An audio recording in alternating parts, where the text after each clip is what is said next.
আসসালামু আলাইকুম ওয়ারাহমাতুল্লাহি ওয়াবারাকাতুহু। প্রিয় ভাই ও বোনেরা, আজকের ভিডিওতে আমরা একটি আধুনিক কিন্তু খুব গুরুত্বপূর্ণ বিষয় নিয়ে আলোচনা করব।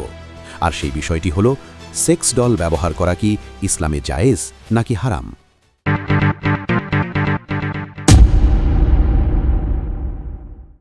বর্তমান সময়ে প্রযুক্তি অনেক এগিয়ে গেছে।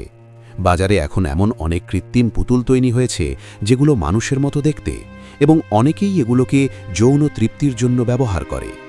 অনেক মানুষ প্রশ্ন করেন, ইসলামে কি এই ধরনের জিনিস ব্যবহার করা বৈধ? এই প্রশ্নের উত্তর জানতে হলে আমাদের প্রথমে ইসলামের মূল নীতিগুলো বুঝতে হবে। ইসলাম মানুষের জীবনের প্রতিটি বিষয়ের জন্য সুন্দর নিয়ম দিয়েছে। যৌন চাহিদা মানুষের স্বাভাবিক একটি বিষয়, কিন্তু ইসলাম এটিকে একটি নির্দিষ্ট সীমার মধ্যে রেখেছে। আল্লাহ তাআলা সূরা আল মুমিনুনের মধ্যে বলেন, হে মুমিনরা, তোমরা তোমাদের লজ্জাস্থানকে রক্ষা করো, অর্থাৎ তোমরা নিজেদের যৌন ইচ্ছাকে নিয়ন্ত্রণ করো এবং হারাম কাজ থেকে দূরে থাকো ও বৈধ স্বামী স্ত্রীর সম্পর্কের মাধ্যমে যৌন চাহিদা পূরণ করো। এবার আমরা জানব সেক্স ডল সম্পর্কে।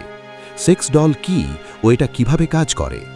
সেক্স ডল হলো এমন একটি কৃত্রিম পুতুল যাকে মানুষের মতো বানানো হয়, এবং অনেকেই সেটিকে যৌন তৃপ্তির জন্য ব্যবহার করে। বর্তমানে অনেক দেশে এই পুতুলগুলো খুব জনপ্রিয় হয়ে উঠেছে, কিন্তু একজন মুসলিমের জন্য শুধু জনপ্রিয় হওয়াই যথেষ্ট নয়। আমাদের দেখতে হবে ইসলাম এটাকে কিভাবে দেখে।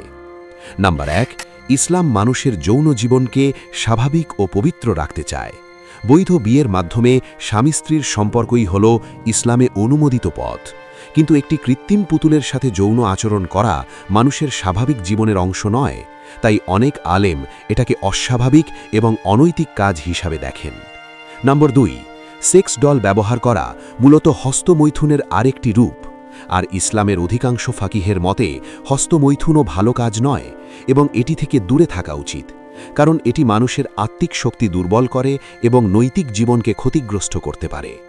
নাম্বার 3, ইসলামে মানুষকে অত্যন্ত সম্মানিত সৃষ্টি হিসাবে দেখা হয়।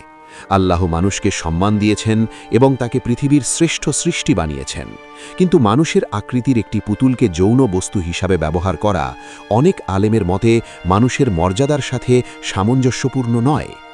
নাম্বার 4, সেক্স ডল ব্যবহার করলে অনেক সময় মানুষ বাস্তব জীবনের সম্পর্ক থেকে দূরে সরে যেতে পারে।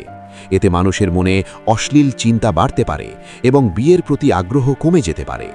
এই কারণেও অনেক ইসলামী স্কলার এটাকে ক্ষতিকর ও নিষিদ্ধের কাছাকাছি বলে মনে করেন। ইসলাম মানুষকে সবসময় পবিত্র জীবন যাপন করতে শেখায়। যৌন চাহিদা পূরণের জন্য ইসলামের সবচেয়ে সুন্দর এবং হালাল পথ হল বিয়ে। বিয়ে মানুষের জীবনকে শান্তি দেয়, ভালোবাসা দেয় এবং একটি সুস্থ সমাজ গড়ে তোলে। প্রিয় ভাই ও বোনেরা, একজন মুসলিমের জন্য উত্তম হল এই ধরনের বিষয় থেকে দূরে থাকা এবং নিজের চরিত্র ও পবিত্রতা রক্ষা করা। আল্লাহ আমাদের সবাইকে সঠিক পথ বোঝার এবং সেই পথে চলার তৌফিক দান করুন। আমিন।